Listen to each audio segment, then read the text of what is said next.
अब डाइजेशन की अगर हम प्रोसेस देख रहे थे जिसमें माउथ से फूड आपका जो न्यूट्रिशन है वो ओसोफेगस के थ्रू स्टमक में गया, जिसमें स्टमक में जाते ही उसमें गैस्ट्रिक एसिड वर्क करने लग रहे हैं। तो गैस्ट्रिक एसिड वर्क करने के बाद जब जो कॉम्प्लेक्स सब्सटेंस था, जो कॉम्प्लेक्स ऑर्गेनिक सब्सटेंस था, वो सिंपल ऑर्गेनिक सब्सटेंस में कन्वर्ट हो चुका है, जिसको हम कहते हैं मोल्टास। क्या कहते हैं? मोल्टास।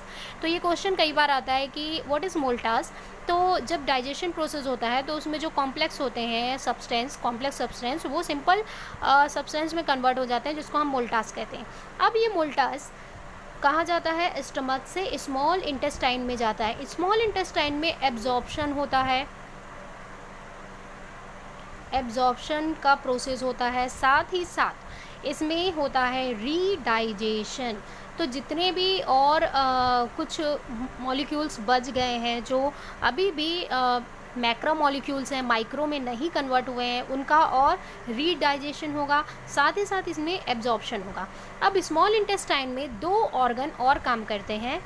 आपने देखा होगा इस तरीके से जस्ट स्टमक के नीचे आपको इस तरीके से एक पत्ती के जैसे, मतलब लीफ के जैसे एक स्ट्रक्चर दिखाई देती है। इसको हम कहते हैं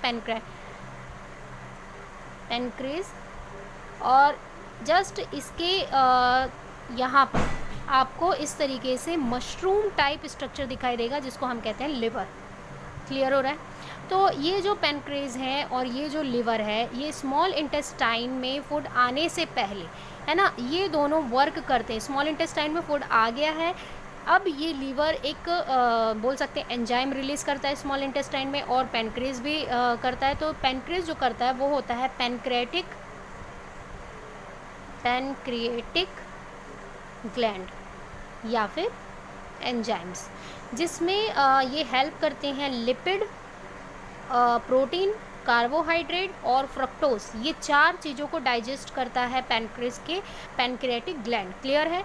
ये कई बार क्वेश्चन आते हैं 1 मार्क्स के, तो ध्यान में रखना। Pancreatic gland help to digest lipid, protein, carbohydrate and fructose. Clear हो रहा है यहाँ पे? अब आते हैं लीवर पे। तो लीवर आपका वही है, हाइड्रोक्लोरिक एसिड ये भी रिलीज़ करता है, लेकिन ये 15% का रिलीज़ करता है, बहुत डाइल्यूट रहता है ये, है ना। डाइल्यूट आपका हाइड्रोक्लोरिक एसिड रिलीज़ करेगा। और साथ ही साथ इसमें एक बिली एंजाइम्स, इसी को कहते हैं बिली एंजाइम्स, और इसमें एक ऑर्गन रहता है इंटेस्टाइन का। अगर आप स्ट्रक्चर देखें, है ना, ये ट्यूब में इस तरीके से आपको छोटे छोटे स्ट्रक्चर दिखाई देंगे, ये फिंगर लाइक फिंगर, है ना। तो ऐसा, तो इसमें जो फूड है ये ऐसे फिंगर, ये ऐसे ऐसे हिलते रहते हैं, ठीक है ना। अब फूड आ रहा है, ये ऐसे ऐसे कंप्लीट ऐसे हिलते रहते हैं, जिसकी वजह से ये क्या होता है कि जितने भी मैक्रो मॉलिक्यूल्स होते हैं वो माइक्रो में कन्वर्ट हो जाते हैं और ज़्यादा टूट जाते हैं। तो ये इस पार्ट को हम बोलते हैं विली, ठीक है, विली। और ये जो बिली एंजाइम्स हैं, उसको ही हम डाइल्यूट HCl हाइड्रोक्लोरिक एसिड बोलते हैं। और ये लिवर फैट के डाइजेशन में यूज़ होता है। याद हुआ? क्लियर हुआ? स्मॉल इंटेस्टाइन में जब फूड जाता है तो लिवर और पैनक्रेस दो तरीके के एंजाइम रिलीज़ करते हैं। पैनक्रेस पैनक्रियाटिक ग्लैंड रिलीज़ करता है, जो प्रोटीन, लिपिड और कार्बोहाइड्रेट, फ्रुक्टोज को डाइजेस्ट करता है। लीवर बिली जूस बोल सकते हैं रिलीज़ करता है, जो बिली जूस होता क्या है? डाइल्यूट हाइड्रोक्लोरिक एसिड, जो 15% का होता है। क्लियर हो रहा है यहाँ पे? और अगर इंटेस्टाइन के स्ट्रक्चर को देखें तो इसमें एक विली लाइक स्ट्रक्चर होती है, villi like finger like structure, और इस तरीके से वो हिलते रहती है, जिससे मैक्रो मॉलिक्यूल्स माइक्रो मॉलिक्यूल्स में कन्वर्ट हो जाता है। तो यहाँ तक क्लियर हुआ? आगे चलते हैं कि स्मॉल इंटेस्टाइन के बाद फूड का क्या होता है। अब स्मॉल इंटेस्टाइन के बाद बचे हुए जितने भी मोल्टास हैं वो जाते हैं लार्ज इंटेस्टाइन में। इनमें जो प्रोसेस होता है वो होता है एब्जॉर्प्शन का। एब्जॉर्प्शन मतलब कि सप्लाई, ठीक है, supply of simpler molecules to different body part by blood vessels. Clear हो रहा है?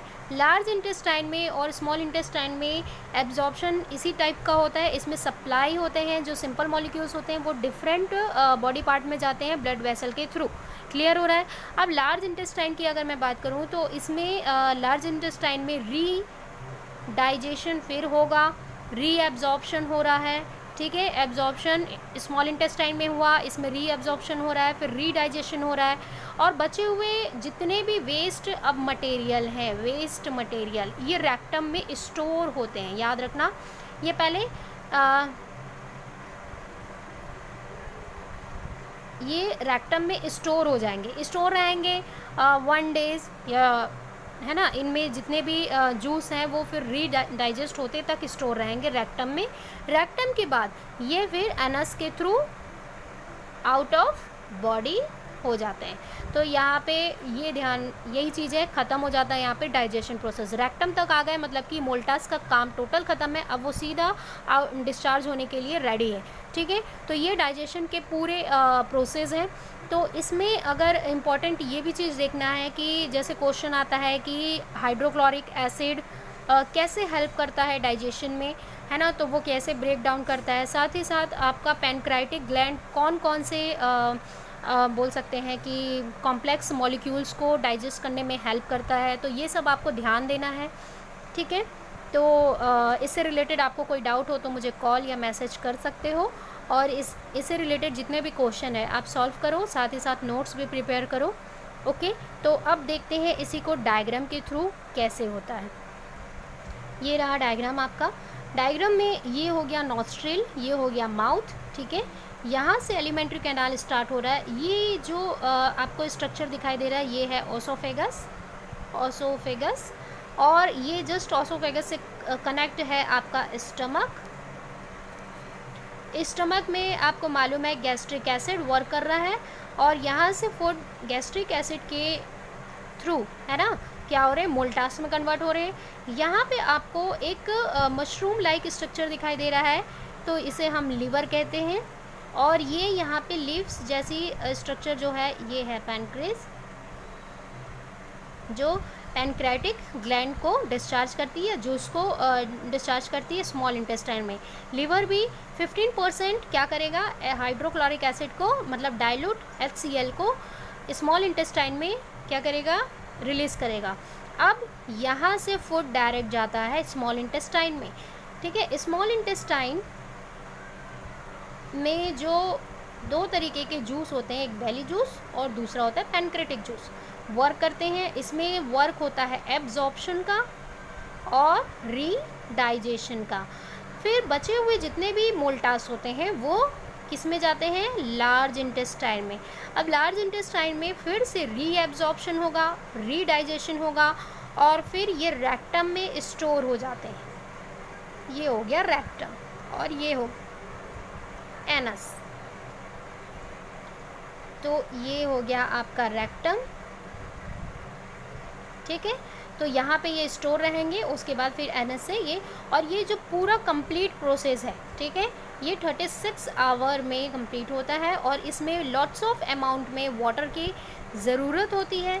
साथ ही साथ इस पूरे प्रोसेस में हेल्प भी करते हैं रेस्पिरेशन के थ्रू, ग्लाइकोलिसिस प्रोसेस भी हेल्प करता है ये सभी डाइजेशन करने में। तो रेस्पिरेशन भी डाइजेशन पे जुड़ा हुआ रहता है। जितने अमाउंट में हम ऑक्सीजन लेते हैं उतने अमाउंट में हमारा ग्लाइकोलिसिस प्रोसेस कंप्लीट होता है, और ग्लाइकोलिसिस प्रोसेस कंप्लीट होगा तो हमारे जितने भी ग्लैंड है वो डेवलप होते जाएंगे और हमारे डाइजेशन को जल्दी कंप्लीट करेंगे, ठीक है। तो इस तरीके से हमारा पूरा स्ट्रक्चर, और मेरे ख्याल से आपको सभी पार्ट्स समझ आ गए हैं कि कैसे क्या होता है। और इससे रिलेटेड जितने भी छोटे इंटरनल क्वेश्चन हैं आप सॉल्व करके देखिए। कोई डाउट हो तो मुझे मैसेज या कॉल तुरंत कर सकते हैं। ओके, गुड लक बच्चों।